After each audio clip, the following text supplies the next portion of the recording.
Bonjour Youssef, Bonjour. je suis très heureuse de te recevoir sur Wellobo. Toi, tu es architecte urbaniste, tu as un bureau en France et au Liban. Aujourd'hui, tu travailles donc beaucoup à l'étranger, France, Liban, Roumanie, Grèce. Tu travailles sur des échelles différentes, de la maison individuelle aux institutions. On te donne notamment l'université Saint-Joseph à Beyrouth, de très nombreux autres projets, tu vas nous en parler. En 2012, tu es appelé à Bordeaux pour être l'urbaniste qui va imaginer le nouveau quartier de Brazza. Et c'est inédit parce que ce passage à l'échelle de la ville, en tout cas moi j'ai l'impression que ça t'a permis à la fois de poser des directions un peu plus lumineuses et ambitieuses pour la ville, et en même temps qui ont nourri ta démarche et ta posture en tant qu'architecte. Ce serait chouette que tu nous partages tout à l'heure dans cette conversation, tu vois, ce que tu as voulu pour cette ville de Bordeaux et ce que tu as appris de ce projet pharaonique toujours en cours aujourd'hui.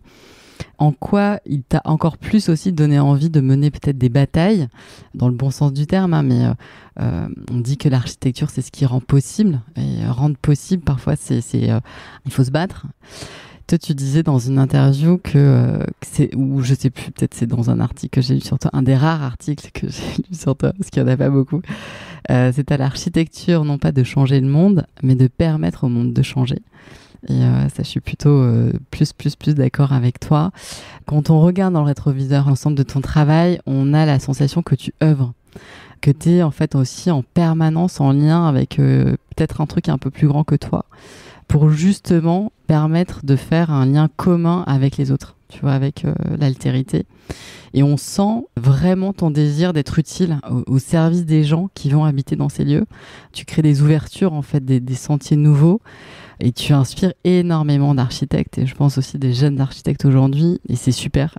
Et c'est pour ça que ton témoignage m'intéresse beaucoup dans ce podcast. Pour celles et ceux qui n'ont pas encore la chance de connaître ton travail, donc il faut dire que tu fais pas beaucoup d'interviews, donc on est chanceux aujourd'hui de pouvoir t'écouter. Il faut fouiller, sinon il faut acheter ton livre. Je vous mettrai les références là dans les notes de cet épisode. Donc voilà, donc je suis d'autant plus touchée que tu acceptes de partager ce moment avec nous. Et j'ai l'impression un peu que ta pratique, presque, elle s'expand, tu vois, qu'elle s'idéalise de plus en plus à travers tous tes projets qu'on va essayer de voir, non pas par un angle chronologique, mais un peu comme ça, en naviguant spontanément.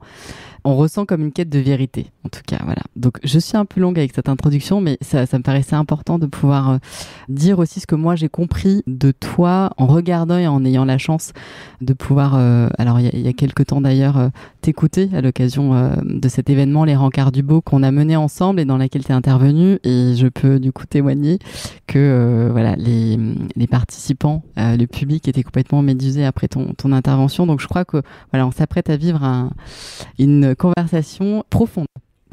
Est-ce que Youssef, tu peux nous dire, pour débuter cette conversation, d'où tu nous parles? D'abord, merci beaucoup pour cette introduction. Moi, je suis donc architecte franco-libanais. Donc, j'ai vécu au Liban jusqu'à 18 ans. La trois quarts de ma vie, j'étais des moments très agréables, mais en même temps, j'étais au bord de la mer, donc qui m'a beaucoup influencé parce que je suis né là-bas. Et dans un paysage, dans la nature, entre montagne et mer. Et c'était la guerre. Donc voilà, j'ai vécu dans des abris, dans la peur, mais en même temps dans une solidarité qui est assez émouvante, parce que quand on a l'angoisse ou la peur, les gens, en fait, il n'y a plus de préjugés, il n'y a plus d'images, il n'y a plus de statut social. Donc les gens sont là et on était dans les abris comme ça, les uns à côté des autres, et jusqu'à pas d'heure. Et ça m'a donné vraiment des souvenirs. C'est des souvenirs en même temps durs, mais en même temps très humains. Et donc voilà, ça c'était mon parcours au Liban, qui est un peu comme le Liban, qui est très en contradiction, parce qu'en même temps c'est intense, mais dans tous les sens du terme. C'est-à-dire que c'est intense dans le temps où on veut vivre tout et on veut profiter de la vie. Et en même temps, il y a un côté comme ça mystique, et puis il y a la guerre, et c'est un mélange de tout qui fait que c'est assez unique. Et donc après, j'étais obligé de venir en France, j'ai immigré, on va dire. Et ici, j'ai fait mes études à Paris, et puis j'ai fait des expériences chez différents architectes aussi. Et après, voilà, j'ai commencé à travailler en France. Et c'est là où j'ai découvert quand même la remise en question de tout et la Mm. philosophie.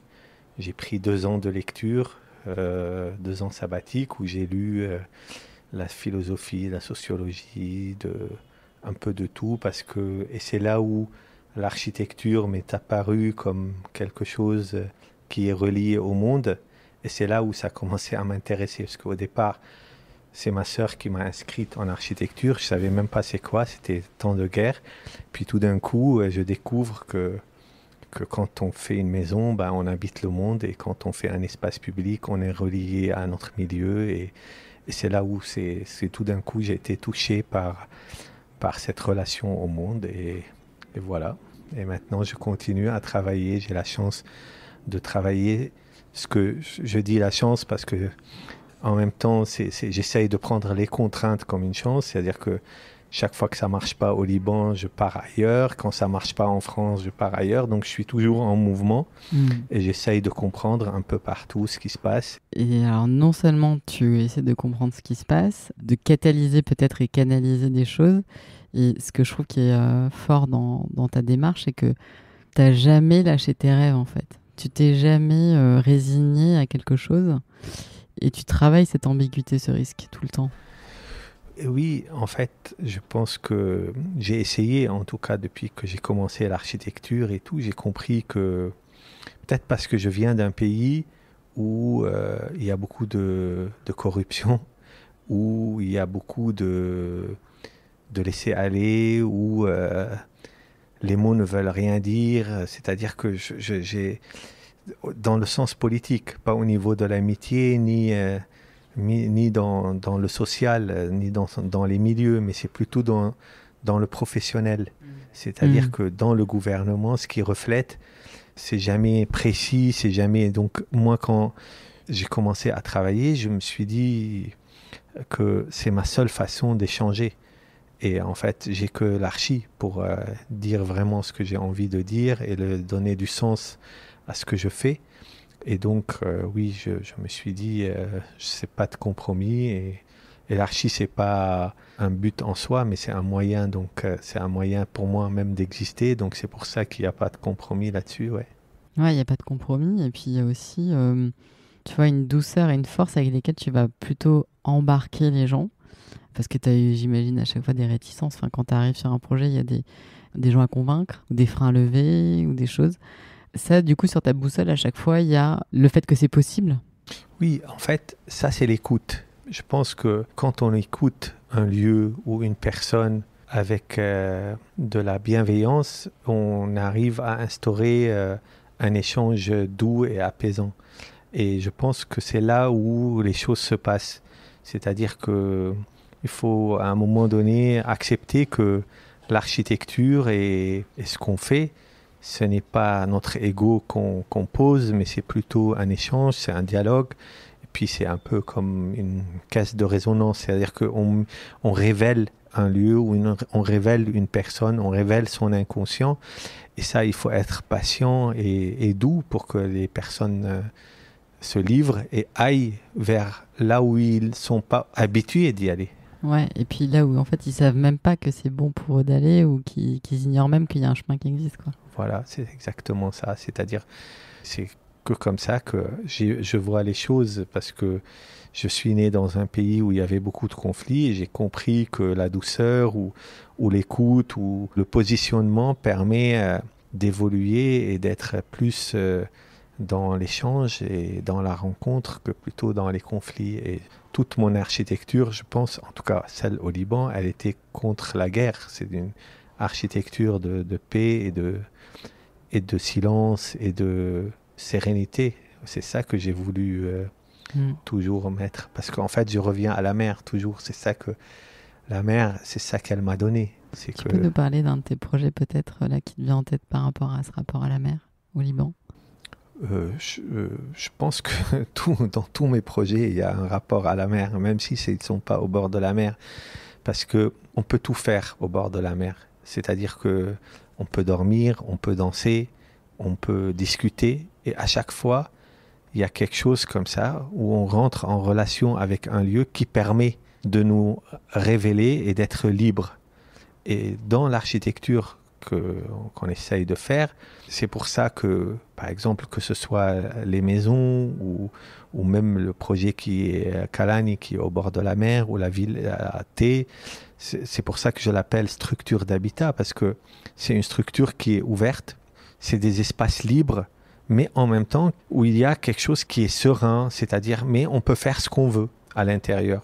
Ce n'est pas, par exemple, un escalier n'est pas juste de 1,20 m pour 2 unités de passage. C'est un escalier où on peut s'asseoir, on peut mettre des sculptures, on peut... Donc, à chaque fois, c'est des espaces qui permettent l'usage et qui laissent la personne qui habite libre d'utiliser ces espaces comme devant la mer, de faire ce qu'il a envie de faire, mais qui lui amène un certain confort, une certaine sérénité pour pouvoir se libérer. C'est-à-dire, je les mets en relation. Et donc ça veut dire qu'en fait, non seulement quand tu parles d'écoute, non seulement tu écoutes le lieu, et tu écoutes justement la personne qui vient te voir, ton client en quelque sorte, tu vois, la personne qui va habiter dans Évidemment, ce lieu. Je pense que ça, c'est la base. Oui, mais ce que je veux dire, c'est que du coup, comment est-ce qu'en fait, est-ce que tu as un dispositif, un protocole? Est-ce que toi, il y a des choses est-ce que tu ressens? Comment tu fais pour te frotter à ça, tu vois? Comment tu fais pour ressentir et faire ces propositions qui sont, qui sont si singulières? En fait, il y a le pays déjà, donc il y a une histoire. Donc à chaque fois que je travaille dans un pays, tu comprends qu'il y a une histoire derrière, il y a une culture, il y a une géographie, il y a un climat, Et ça, c'est très difficile à percevoir. C'est pour ça qu'il faut du temps. Quand on arrive et on veut construire dans un pays, il faut du temps pour comprendre ce qui n'est pas... Ce qui est invisible. Oui, exactement. Ce qui est invisible. Et c'est ça, ça prend du temps. Et ce qui est invisible, il faut être patient et il faut l'écouter. Et je pense que quand on travaille sur soi, on peut écouter l'autre. Parce que la ville, c'est aussi à l'image des gens qui habitent. C'est pas juste une forme qu'un urbaniste invente. C'est un lien entre l'individu et le collectif, un quartier, une ville. Et c'est vrai ce que tu disais avant par rapport à l'urbanisme. L'urbanisme m'a appris à lire, parce qu'il faut toujours un zoom out et un zoom in quand on aborde un projet. C'est-à-dire qu'on rentre dans les détails, mais en même temps, il faut toujours le relier parce qu'on est tous connectés les uns aux autres et à la nature et à tout. Et ça, je pense que ça s'appelle l'énergie. Et quand on fait de l'urbanisme, on ne peut plus aborder même les plus petits projets comme des objets qui n'ont pas de lien avec les autres. C'est ça en fait, c'est que c'est pas hors sol. Comme si ton travail, c'était un travail de reliance en fait. Ouais, tout à fait. C'est un travail de reliance, mais en même temps de résonance, et en même temps qui révèle, et en même temps ce qui se passe entre deux personnes, par exemple, c'est indescriptible. C'est-à-dire tu peux pas savoir ce qui peut se passer parce que tu peux avoir une personne qui a sa propre identité, l'autre aussi, mais ce qui se passe entre les deux, ça c'est de la magie. C'est insaisissable. Voilà, et c'est ça que j'essaye de mettre. C'est pour ça que la plupart des projets qu'on fait à l'agence, c'est des projets qui sont où on est vide, on laisse de la place. C'est des projets qu'on creuse, c'est des projets qui viennent s'installer et qui parlent plutôt de lieux et non pas d'objets, pas de symboles, pas d'image, mais c'est plutôt d'échange et d'usage. Alors on va rentrer un peu dans le concret pour qu'on puisse essayer d'avoir des images en tête. Parce que voilà, moi je connais ton travail, mais c'est vrai que quand on écoute comme ça, on va avoir besoin un peu de description. Là, il y a un de tes derniers projets que j'ai découvert il n'y a pas longtemps avec des images que tu nous as montrées à l'occasion des Rencarts du Beau. C'est ton projet en Roumanie. Est-ce que tu peux nous dire un petit peu comment, à la fois le musée et puis les petites maisons aussi, peut-être? Ouais. En fait, c'est un centre culturel qui est à côté d'une école Cambridge qu'on est en train de construire. C'était des bâtiments d'une ancienne usine, donc on a retapé, réaménagé et en même temps on construit à côté. Mais c'est à côté d'une forêt. Donc l'idée, c'est vraiment toujours, je travaille plutôt sur le paysage et que le vide entre les bâtiments soit beaucoup plus généreux que les bâtiments eux-mêmes. Donc c'est un vide, c'est un paysage qui relie comme ça des bâtiments qui soient existants ou nouveaux. Et puis on m'a demandé de faire un centre culturel où il y aura des sculpteurs roumains qui sont exposés. Et c'est toujours difficile de faire un musée de sculpture parce que tu commences par quoi? Surtout dans une forêt à côté de... Donc j'ai été en Roumanie, que je connais maintenant un peu, et j'ai discuté avec beaucoup de sculpteurs et j'ai vu qu'ils ont une adoration de Brancusi. Et à chaque fois, tout leur travail, c'est les gens qui vont être exposés, c'est par rapport à Brancusi. C'est-à-dire ou un lien ou un non-lien, mais c'est toujours un rapport à Brancusi.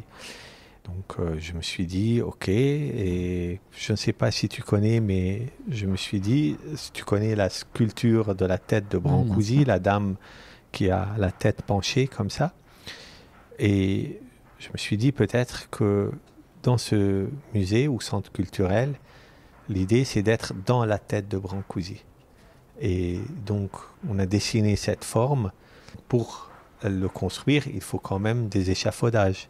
Et les échafaudages que j'avais déjà utilisés sur des volumes qui sont à double courbure, que ce soit à la BLF, la banque que j'ai construite au Liban, ou sur le Kalani, au bord de la mer, le centre balnéaire. Ouais, c'est très beau, c'est un peu comme, ça ressemble un peu à des voiliers qui vont prendre exactement. la mer. Et donc on a fait ces échafaudages qui sont en bois, et qui comme ça viennent se fondre dans la forêt et qui sont presque des troncs d'arbres qui viennent entourer la tête de Brancusi, mais donc de l'extérieur tu ne vois rien, mais une fois que tu rentres à l'intérieur, tu es dans la tête de Brancusi. Ouais. Et ça, alors pour le coup, donc tu nous montrais des photos la dernière fois, et si tu le veux bien, on en mettra aussi, tu nous en partageras pour qu'on puisse voir. Et en voyant, en tout cas, voilà, cet ouvrage, tu vois, moi, j'ai eu vraiment comme un choc esthétique en me disant, mais parce que c'est inédit, je sais pas comment dire, tu vois, de faire que ces échafaudages finalement sont aussi le projet, en fait, sont le projet, ce process est le projet. Ouais, exactement. C'est-à-dire qu'on est dans un moment où tout le monde parle d'écologie, et l'écologie, elle n'est pas juste dans le projet final, elle est aussi dans le process. Et c'est pour ça que je me suis dit, c'est ce qui est bien dans ce projet, c'est que le process et le projet final sont visibles. Et comme ça, on voit que c'est un projet qui se fond dans son environnement, qui soit culturel, parce que c'est là où il prend son sens. Et en même temps, géographique, parce qu'il est à côté d'une forêt, et puis il est en Roumanie, et parce que le bois en Roumanie, c'est une façon de travailler avec une matière écologique là-bas, et donc voilà, c'est pour ça que... Ils ont du bois, voilà. Contrairement au Liban peut-être. Voilà. Oui, au Liban, si vous travaillez en bois, c'est une catastrophe écologique, puisqu'il nous reste 3-4 arbres qu'il faut conserver à tout prix. Donc c'est pas la même chose. C'est pour ça que quand on parle écologie, c'est vraiment écouter un terrain, écouter un lieu et essayer de s'adapter à la façon de faire de ce lieu-là, à l'énergie de ce lieu, et non pas dire voilà, il faut faire cette matière-là, c'est celle-là ou celle autre. C'est complètement chaque espace géographique, chaque lieu dans ce monde demande une approche très spécifique pour être en phase et pour vraiment être complètement écologique, quoi. Mais c'est ça aussi qui est parfois un peu compliqué, c'est-à-dire que finalement, surtout pour des personnes qui se cherchent un peu, qui n'ont pas fait ce travail dont tu parlais sur eux, parce que finalement à chaque fois c'est revenir à zéro, en tout cas repartir. Alors oui, tu as l'expérience parce que tu as fait plein de projets, donc ça c'est quelque chose qui se sédimente en toi, mais tu repars pas avec des recettes magiques. Et pourtant, à chaque fois, on voit c'est Youssef Tomé. Enfin, il y a ta patte évidemment qui est toujours là, mais tu te rebouscules aussi en fait, tout le temps. Et c'est un exercice. Parfois, quand on dit ça comme ça, les gens se disent ouais, mais trop de temps, pas assez d'envie, pas assez. C'est là où en fait on sent aussi l'amour que tu as pour ce travail et pour les gens qui vont vivre dedans, qui vont partager des moments, qui vont avoir des sensations, des émotions, des chocs. à chaque fois, il y a un truc où voilà, tu retournes à la source. Oui, mais ce que tu disais au départ, c'est-à-dire qu'aussi il y a une prise de risque parce que il faut savoir choisir les projets. Et les gens pensent que c'est une chance. Oui, des fois c'est une chance. Mais pour attendre cette chance-là, il faut quand même prendre des risques et des fois galérer. Mais je pense que ça passe. Quand je suis arrivé en France, le fait de repartir comme ça de zéro, d'apprendre une culture, de vraiment être en immersion là-dedans, essayer de la comprendre et non pas être toujours en dehors de ça, parce que c'est très difficile au départ. Les gens pensent qu'on arrive et puis hop, ça y est quoi. Moi, j'ai beaucoup galéré au début, donc et une fois qu'on fait ça, on ne voit que le côté positif des choses. C'est-à-dire qu'on dit ça va venir. Et c'est là où plus tu prends de risques, plus avec le temps tu prends des risques. Et par exemple, l'exemple de Paris, quand on a gagné avec Ardel Le Bihan et le projet parisien. Ah oui, alors tu peux en parler de cette tour. Ouais, non, c'est un projet à Brunzeau, donc comment relier Brunzeau à Évry, donc Paris à Évry, donc c'est un projet avec 4 architectes, donc et on a gagné ce concours qui était un concours international et c'est intéressant parce que moi, c'est-à-dire ce qui m'intéressait, c'est-à-dire ce qu'on a commencé au lieu de relier Paris à Évry, on a dit c'est le milieu périphérique. C'est-à-dire une fois qu'on construit le périphérique, de toute façon, ça va aller dans un sens et dans l'autre.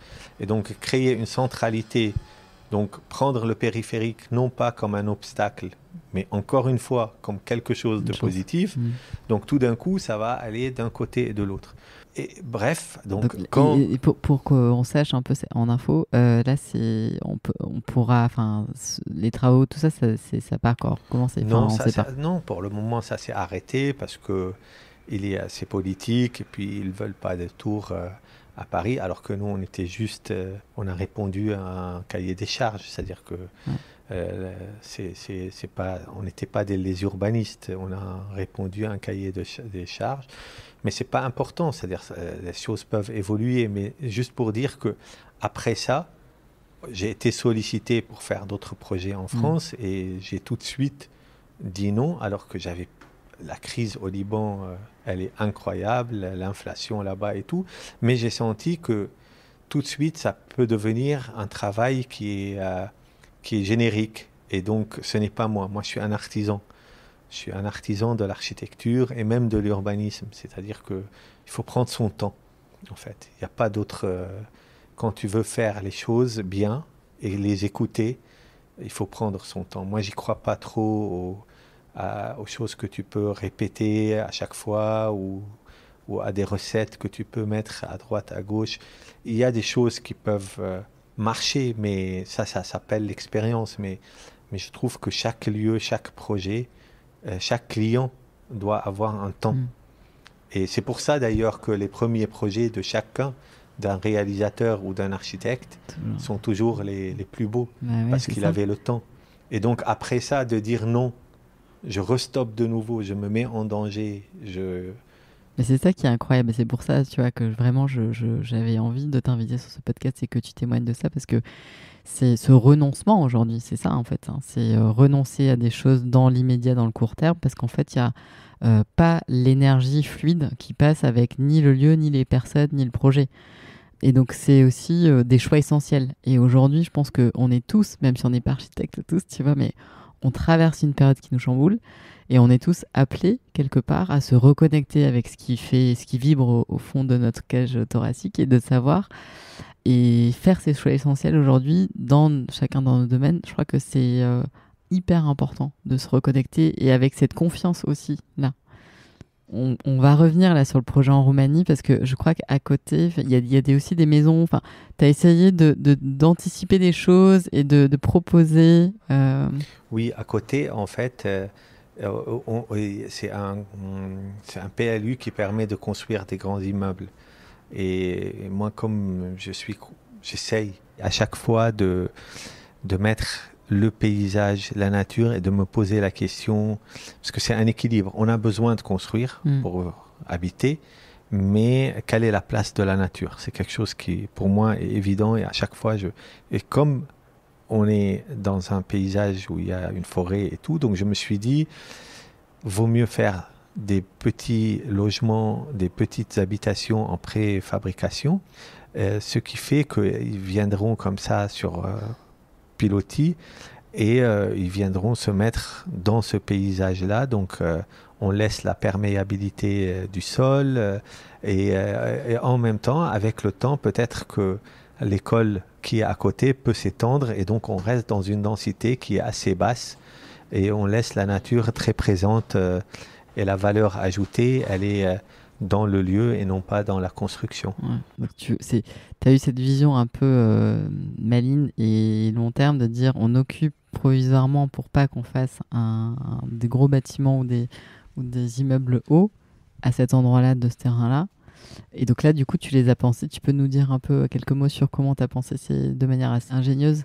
C'est des logements qui font à peu près 80 mètres carrés de surface qui sont en duplex ou des fois en triplex et avec un patio ou un jardin d'hiver au milieu qui peut s'ouvrir, se fermer, qui mécaniquement aère ou ferme la maison.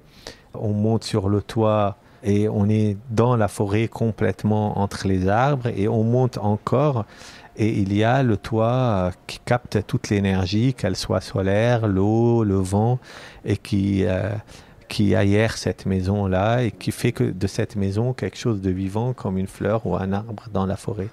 C'est très beau, on mettra des photos. Et est-ce que tu peux nous raconter cette aventure avec Bordeaux, ce que tu as voulu proposer en fait à la ville?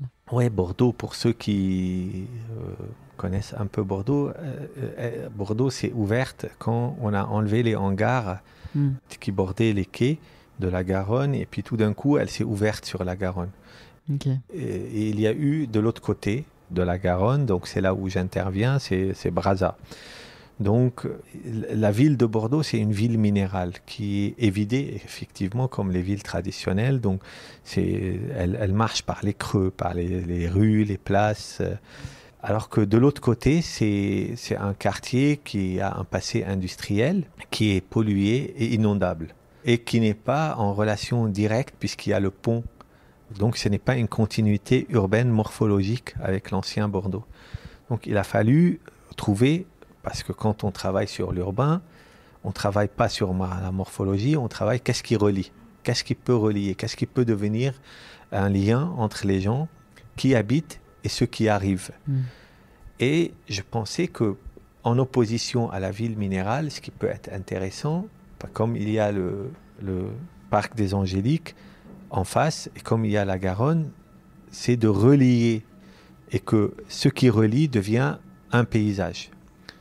Un paysage, ça peut être du végétal, ça peut être un rapport au ciel, ça peut être un rapport à la terre, mais c'est toujours le parc des Angéliques qui rentre à travers 3 lanières qui font 500 mètres de long et entre 40 et 50 mètres de large et qui, elles, tu vois, très orthogonales, c'est-à-dire qui relient le Brazza-Ligne derrière à la Garonne et qui, elles, structurent le quartier et qui se diffusent à droite et à gauche à chaque fois sous les pilotis qui font 5 mètres et demi ou 5 mètres de hauteur.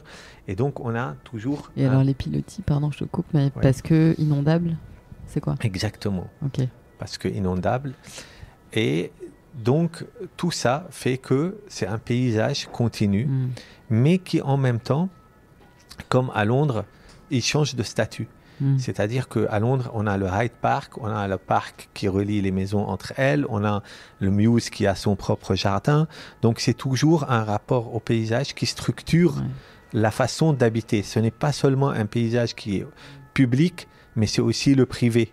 Parce que quand tu es dans une maison et tu as ton propre jardin, les gens n'ont pas accès, mais toi, tu as un rapport au paysage différent. Donc, ce qui relie inconsciemment et consciemment peut devenir ce paysage-là. Et donc, c'est comme ça que Bordeaux, le quartier de Brazza, Malheureusement, pour le moment, on n'a pas encore planté, mais ça va venir. Ça fait 11 ans qu'on travaille sur ce projet-là, mais ça va venir. Une fois que... Parce que pour le moment, on voit que les constructions, mais c'est pas ça qui m'intéresse, moi. Ce qui m'intéresse, c'est vraiment ce qui relie. Et les constructions, je voulais quelque chose qui soit pas une addition d'objets, mais quelque chose qui émerge de l'intérieur. C'est-à-dire, à chaque fois, c'est des cas, c'est des logements qui sont différents, qui sont pas standardisés, qu'à chaque architecte qui vraiment se libère et où on met l'usage et non pas la fonction. Et à chaque fois, on a des maisons à l'intérieur d'un quartier, on a des volumes capables, on a... Est-ce que tu peux pardon, je te coupe, nous expliquer ce que c'est? Parce que justement, je crois que dans le cadre de ces projets, j'en parlais en introduction, tu as mené des batailles, et les volumes capables, ça fait partie justement d'une de ces batailles, et aussi un changement peut-être de la réglementation. Peut-être que tu peux nous expliquer comment tu as... En fait, les volumes capables, c'est parti d'un constat qui est assez simple, c'est que moi, en tout cas, quand je conçois un quartier qui fonctionne, ou même tout dans la vie, c'est quand il y a une vraie mixité sociale, économique, et quand l'espace public, il est à tout le monde. Et pour avoir cette mixité-là, il faut que les gens qui n'ont pas beaucoup de moyens puissent acheter dans ce quartier et que tu leur offres la même chose que leurs voisins et non pas qu'il y ait une différence. Et donc, politiquement, M. Juppé a accepté sur des terrains que possédait la mairie de laisser des terrains à vendre des terrains peu chers pour qu'on puisse faire ces volumes capables, les promoteurs puissent faire. Et donc, on vend des volumes de 5 mètres de haut qui ne sont pas finis, mais qui sont isolés de l'extérieur, mais que la personne qui habite puisse après aménager une mezzanine parce qu'ils font 5 mètres de haut. Et donc, les personnes achètent juste la surface au sol, c'est-à-dire qu'à un prix qui est très abordable, ce qui fait qu'après, tu peux doubler ta surface ou au moins faire, on va dire, rajouter 2/3 de sa surface en haut et donc rester dans le quartier si ta famille s'agrandit ou si tu veux travailler et donc offrir du rêve et non pas mettre la fonction à l'intérieur, au centre, mais plutôt ce qui relie les gens là-bas, c'est les artisans qui vont rester, qui vont avoir des volumes, c'est les gens qui ont ces volumes capables, c'est les gens qui vont avoir des maisons, c'est les gens qui vont habiter devant la Garonne avec des terrasses énormes. C'est toujours une surface qui a en relation avec la nature, qui a une grande volumétrie ou un terrain... Et puis où tu as laissé la liberté, justement, la possibilité d'aménager ces espaces comme on voulait. Exactement. Pas choisir pour les autres. Oui, aussi, mais... C'est ça que j'appelle le rêve et l'usage. C'est-à-dire que de dire que dans un nouveau quartier, pour qu'il fonctionne, parce que c'est quand même un nouveau quartier, il ne faut pas que ce soit juste des logements. Et il ne faut pas juste que ce soit quelque chose où on habite les uns à côté des autres, mais qu'il y a quelque chose qui nous relie, qui est de l'ordre culturel, donc qui soit l'usage. C'est-à-dire qu'on se dit, voilà, c'est ici, on est des artisans, il y a les artisans qui vont rester, et en même temps, on peut habiter le paysage, on peut habiter une maison, on a le choix, en fait, parce qu'il y a plusieurs façons d'habiter dans ce quartier-là. Et pour qu'on comprenne bien les 5 mètres, parce que nous, on n'est pas... Si ça avait fait plus, les promoteurs auraient pu mettre un étage et vendre plus. Donc toi, si ça avait fait 5,50 m, c'est ça? C'est quoi l'histoire? Oui, parce que tu peux, dans la réglementation, à partir de 2,40 m, donc tu peux faire un étage. Donc c'est pour ça que... Donc là, c'est un peu moins que... oui, c'est un peu moins, c'est juste pour pouvoir habiter, et non pas que ce soit encore une surface économique et qu'il y a donc c'est une petite anguille. Voilà. Mais ça aussi, c'était une bataille parce que... Mais on se fait pas que des amis, tu vois, quand on porte des projets comme ça. Comment ça se passe quand tu arrives... Non, je pense que avec le temps, c'est-à-dire quand vous êtes appuyé politique, quand les politiques à Bordeaux, que ce soit avant ou maintenant, ils ont adhéré aux idées que je proposais. Après, il faut que les promoteurs adhèrent. Et les promoteurs, je pense qu'il faut un temps d'adaptation. Et quand ça se vend, eux aussi ils sont contents. Donc il faut juste qu'ils prennent le temps de digérer, de savoir qu'il y a quelque chose qui est nouveau, qui prend du temps. Donc, mais à chaque fois, il se plier. Il suffit qu'un en fait. Et après, tout le monde suit. Et ça devient intéressant parce que les architectes poussent aussi de leur côté. Ils ont envie parce que le volume capable, c'est un volume à l'intérieur. Une boîte blanche. Oui, mais aussi à l'intérieur, il y a 14 mètres carrés qui sont comme une boîte dans la boîte. Et cette boîte de 14 mètres carrés où il y aura la cuisine, l'eau et le lit, c'est ça qui va complètement structurer le volume. Et c'est assez intéressant parce que ça peut être une bande d'un côté ou de l'autre, ou au milieu, ou adossée au mur. Et donc tout d'un coup, ça fait plusieurs façons d'habiter et les architectes ne demandent que ça. Un outil de liberté aussi pour eux que tu leur as offert avec cette règle du début, quoi. En tout cas, c'est-à-dire que les architectes, ils n'ont qu'une envie, c'est de proposer des espaces, c'est de les sculpter, c'est de proposer d'une façon... Mais il faut qu'ils aient les moyens. Mais oui, mais donc du coup, ça veut dire, voilà, cette bataille-là de pouvoir... pour après en cascade donner les moyens aux autres, c'était toi maintenir cette exigence-là de vouloir ça. En tout cas, moi en tant qu'urbaniste, mais c'est surtout la ville, parce que c'est des décisions politiques qui sont derrière les gros changements. Après nous, quand on est urbaniste ou architecte, on est là juste pour dire... pour tenir le cap et essayer. Ouais, mais après, c'est difficile. Là, il y a 2 ans, on fait ça et puis on a été arrêté il y a 2-3 mois par les pompiers parce que les réglementations ont changé. Et alors, est-ce que tu peux expliquer un peu qu'est-ce qui se joue, enfin rapidement, hein, sans rentrer trop dans le détail, mais pour qu'on comprenne. Je veux dire, moi je sens que ici, c'est-à-dire les choses, les pompiers, c'est très simple. Toutes leurs exigences se font par rapport à un camion.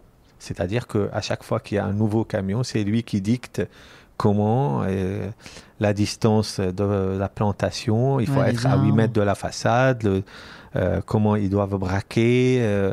Et donc, tout d'un coup, ça te bousille. L'échelle et les machins. Voilà. Et en fait, c'est eux qui font les nouvelles villes en France. Et ça, les gens ne... par exemple, dans une rue de 16 mètres de large, tu ne peux pas planter parce que il faut être à 8 mètres de la façade et de l'autre côté 8 mètres, donc tu peux pas planter. Donc, et après, on nous parle de réchauffement climatique. Il y a une contradiction. Le problème, c'est qu'il n'y a pas quelqu'un qui se met en haut et qui gère les obligations des uns, parce que c'est important quand même, les pompiers, mais c'est aussi important les arbres, mais c'est aussi important le réchauffement. Et quelqu'un qui fasse comme ça la synthèse de tout ça. Et j'ai l'impression que chacun travaille seul, c'est-à-dire que lui, ce qui l'intéresse, c'est ça, et après, une fois qu'il a un refus, c'est fini. Moi, tu vois, je me dis, ok, mais si dans 10 ans, les pompiers vont envoyer des drones ou des voitures volantes qui arrivent et qui mettent de l'eau, et tout d'un coup, on aura des villes sans arbres, mais alors qu'une ville, elle reste des années, et des centaines d'années. Et que le camion, dans 10 ans, peut-être qu'il n'y aura plus de camions. Mais ça, c'est un vrai truc, et on en a un peu parlé, mais du coup, on se dit, finalement, c'est un problème de design, c'est pas un problème d'architecture, c'est un problème de design du camion ou de l'échelle ou j'en sais rien. Et au moment où, en fait, il y a plein de designers, je pense, qui sont en train d'être en quête de sens. Et, enfin, tu vois, c'est en plus des projets qui seraient démentiellement intéressants pour des gens à embrasser, tu vois, de comment est-ce qu'en fait on fait coïncider et faire en sorte que du coup il n'y a pas d'absurdité qui puisse émerger comme ça. Et donc ça peut être des choses à... Oui, mais surtout, même ça, c'est une décision politique. Parce que quand un pompier... Ou alors même spontané, parce qu'en fait, je pense que la grande majorité, moi j'ignorais toutes ces règles. Enfin, si tu veux, je pense qu'il y a surtout l'ignorance. Et comme tout le monde ignore ce truc-là, en fait, tout le monde s'en fout parce qu'en fait, on ne sait pas que ça existe et qu'il y a un enjeu là-dessus. Alors que ça, avoir du végétal dans les villes, c'est un peu... on entend tous les jours partout, tu vois. Donc, si on comprend pas que le point qui bloque, c'est en tout cas un des points qui peut bloquer, c'est ça, c'est dommage. Tu vois, c'est plutôt là-dedans. Mais c'est ça le problème, c'est que il n'y a jamais un point. Mais pour savoir gérer tous les points, il faut un chef d'orchestre. Et ça, c'est le politique. C'est-à-dire qu'il est une adhésion collective pour que quand il prend une décision, tout le monde va dans le sens ou qu'il lègue à un urbaniste ou à des gens ou à des... Même, le pouvoir de faire ça. Pas seulement... c'est-à-dire quand je parle politique, c'est-à-dire que c'est quelqu'un qui va écouter les citoyens et qui va dire, voilà, parce que les citoyens ont le droit de donner leur avis. C'est pour ça que maintenant on est dans le participatif et tout, mais on passe d'un extrême à l'autre. Ouais. Alors que c'est vraiment un équilibre, c'est le milieu qui est intéressant. C'est faire quelque chose qui répond à toutes les contraintes et qui soit efficace et important pour tout le monde. Et donc du coup, tu es optimiste pour l'évolution de ce sujet sur les pompiers ou pas ? En fait, mon avis n'est pas important par rapport à ce que je suis optimiste ou pessimiste. Je pense que pour moi, c'est... Mais il faut s'engager. Il faut le quand faire. Même. Ouais. Il faut, c'est-à-dire qu'on ne peut pas chacun travailler de son côté. C'est comme, par exemple, quand j'entends il y a toujours comme ça une séparation. C'est-à-dire que la construction, les architectes, les promoteurs, l'urbaniste, alors qu'en fait, il faut travailler ensemble. Il ne faut pas être contre les promoteurs. Et les promoteurs ne sont pas contre les architectes. Il faut travailler ensemble. C'est ça qui changement de posture, tu vois, c'est comment est-ce qu'on peut en douceur donner envie, enfin de l'expérimenter, parce que c'est aussi qu'il n'y ait pas de contexte structurel pour que ça puisse exister. J'imagine qu'à Bordeaux, tu as dû faire cette expérience-là dans les réunions et dans les trucs. Non, mais par exemple, là, on travaille sur un projet à Marseille où on travaille directement, il n'y a pas d'appel d'offres, c'est-à-dire qu'on travaille directement avec les entreprises qui ont envie de faire un projet comme ça pour trouver les bonnes solutions. Il faut revenir un peu à l'artisanat. Ouais. Mais comment t'es arrivé à ce qu'il n'y ait pas d'appel d'offres ? Parce que tout le monde aura envie, je pense. Non, parce que il faut avoir confiance. C'est une question de confiance. Mais oui, mais... C'est-à-dire, il faut comprendre que s'il y a un projet, définir l'âme de ce projet, les lignes rouges qu'on ne peut pas toucher, à partir du moment où le client accepte, on peut travailler ensemble. Et là, on peut changer, mais on ne change pas l'âme. Et en fait, c'est ça qui est important. C'est-à-dire, les architectes doivent faire des concessions ou être malin mais plus l'âme du projet ou l'essence de ce projet est définie, plus c'est facile. Parce que tout d'un coup, on sait qu'on doit arranger ça, on doit arranger ci, mais on reste toujours dans l'âme de ce projet-là et le promoteur va t'aider à faire ça, le constructeur va aller dans ce sens et tout le monde va aller. Mais plus ça c'est défini, plus c'est facile. Je ne dis pas que c'est facile, mais c'est plus facile pour dire voilà, qu'est-ce qu'on peut changer et qu'est-ce qui n'est pas modifiable. Ouais. Mais donc ça veut dire, et on en revient encore aussi à ça, au fait que pour que ce soit défini, il faut des vraies propositions. Enfin, tu vois, il faut des vrais... il faut que... En tout cas, il faut que ce soit suffisamment aussi singulier pour que du coup, il y ait une âme. Parce qu'on ne fabrique pas une âme en standard, tu vois, souvent. Ça fonctionne moins bien. Une âme, il faut la définir. Elle peut être simple, mais il faut la définir ensemble. Il ne faut pas juste répondre. Et ça, c'est le temps. C'est-à-dire il faut prendre le temps de dire voilà, qu'est-ce qu'on veut et qu'est-ce qui est vraiment pas modifiable et pourquoi on le fait surtout. C'est pas parce que pour son ego ou pour montrer ou parce que c'est beau ou c'est juste beau par rapport à l'un, pas par rapport à l'autre. C'est pourquoi on le fait. Une fois qu'on est d'accord pourquoi on le fait, je pense qu'après, tu peux travailler en confiance avec le promoteur ou avec le constructeur pour faire quelque chose. Et il faut, à mon avis, aussi que ce soit avec des personnes. Moi, quand c'est des personnes avec qui tu lis une confiance, tout d'un coup, eux, ils se battent de leur côté aussi pour faire évoluer les choses dans leur entreprise, chacun. Mais Mais c'est ça je trouve qui est fort à installer. Ça, c'est ce réseau, cette espèce de mycélium, quoi. C'est comme si tu agradais un peu un espèce de sol, comme si tu fertilisais. Finalement, ton rôle, c'est un peu ça, fertiliser, ensemencer, pour que ensuite, les personnes qui travaillent dans ton projet, parce que ce soit dans une position d'urbaniste, d'architecte, j'imagine que c'est la même chose. Tu as beaucoup, beaucoup de personnes avec lesquelles tu travailles qui se connaissent pas, qui comprennent pas trop ce que... Voilà. Et toi, tu es un peu celui qui, justement, comprend toutes les imbrications, tous les trucs. Mais c'est de ta responsabilité, du coup, de fertiliser ce sol et de les embarquer, de les... Oui, bien sûr. Voilà. Et donc, cette posture qui n'est pas forcément celle de l'ego, mais celle aussi d'être au service d'eux, quoi. Et c'est pour ça que je dis, une fois que tu définis pourquoi tu fais le projet et quelle est sa plus-value, parce que si on s'entend sur la plus-value, si elle n'est que économique, mais en fait les gens ne disent pas. C'est-à-dire ne disent pas c'est quoi la plus-value. Si tu définis les plus-values dès le départ et tu dis voilà, moi ma plus-value elle est sociale, elle est économique, et elle est culturelle et elle est machin, à partir du moment où il y a une qui part, eh ben, tu dis non. Tu veux garder voilà, tout ça. Et c'est que comme ça que tu peux discuter. Et pourquoi les gens ils mettent pas les plus-values culturelles, sociales? Pourquoi est-ce que tu dis que... Parce que je te dis, ils travaillent à court terme et eux, ils sont dans l'urgence toujours. C'est-à-dire que c'est toujours, il faut construire vite, il faut... Et est-ce que ça prend beaucoup plus de temps de créer justement ces autres plus-values ou pas Non, parce que aussi les gens changent. C'est-à-dire qu'ils sont dans l'urgence et puis même dans leur métier, des fois, c'est maintenant. C'est-à-dire qu'ils pensent qu'ils font ça et puis après, ils voient. Ils ne savent pas dire non, je ne le fais pas. Pour prendre le temps, pour parler de ces plus-values. Donc, on est toujours dans de l'urgence. C'est apprendre à dire non. Et comme on a besoin tous de travailler, donc voilà, on peut tenir jusqu'à un certain moment où on dit...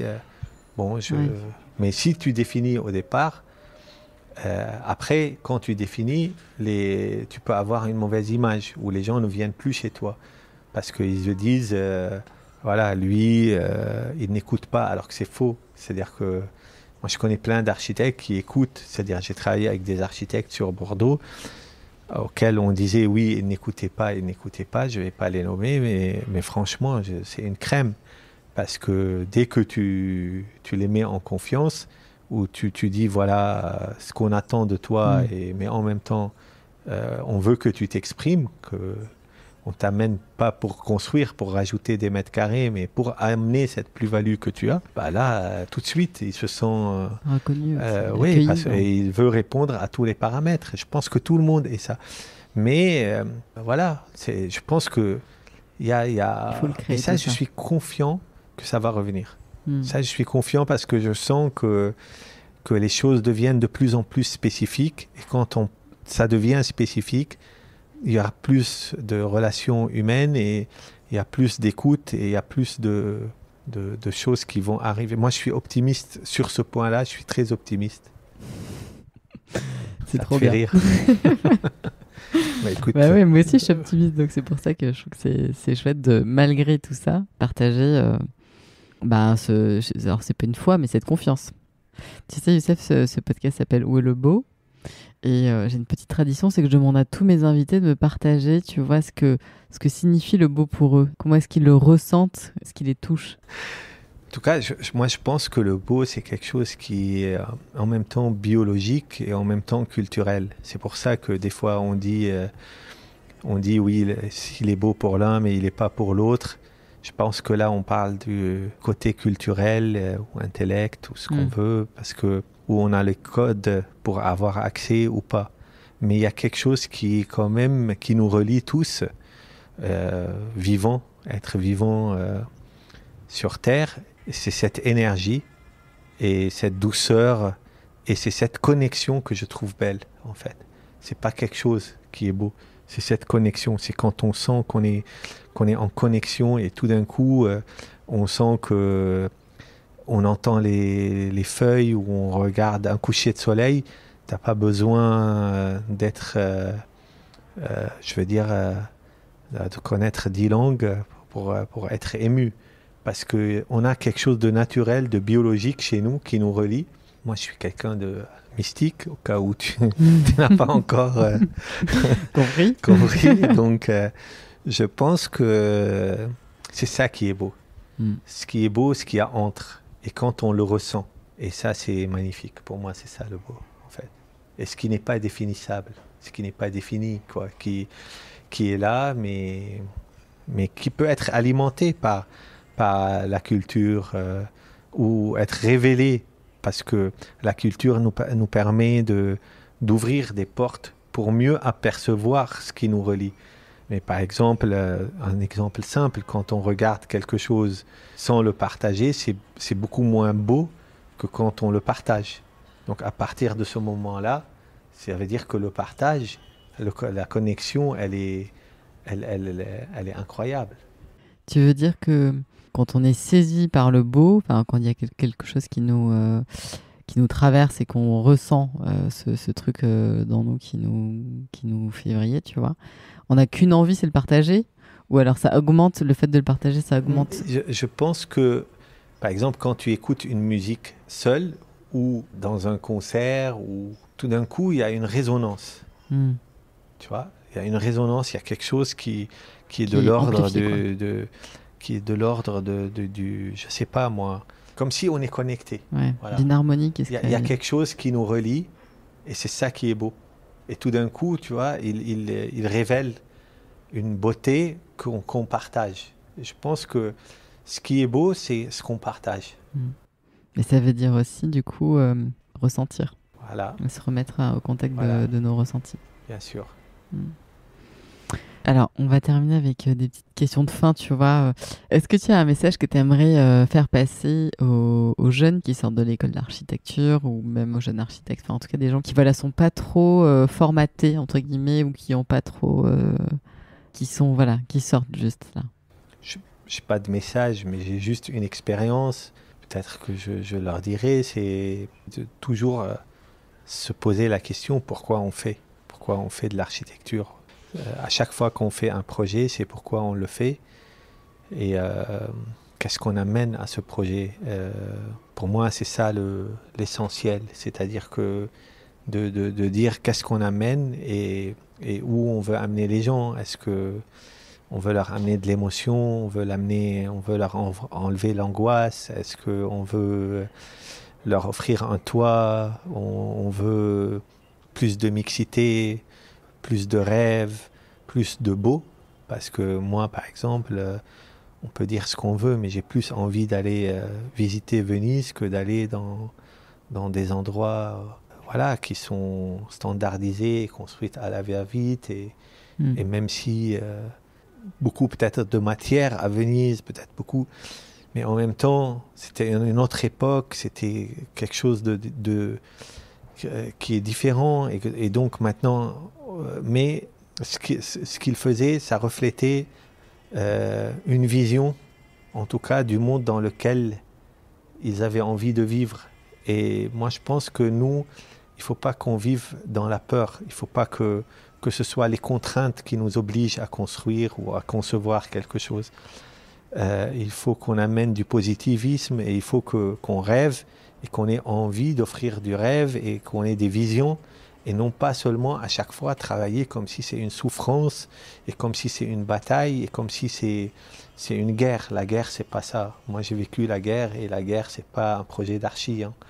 Donc voilà, moi je juste, en fait, entourez-vous, je dis aux jeunes, entourez-vous des gens, pas qui vous flattent, mais qui vous posent des bonnes questions. En fait, voilà. C'est ça que j'ai envie de leur dire. Des gens qui vous critiquent plutôt. La critique constructive. Voilà. Ouais. On va terminer là-dessus. Ok, merci. Merci Youssef. Merci.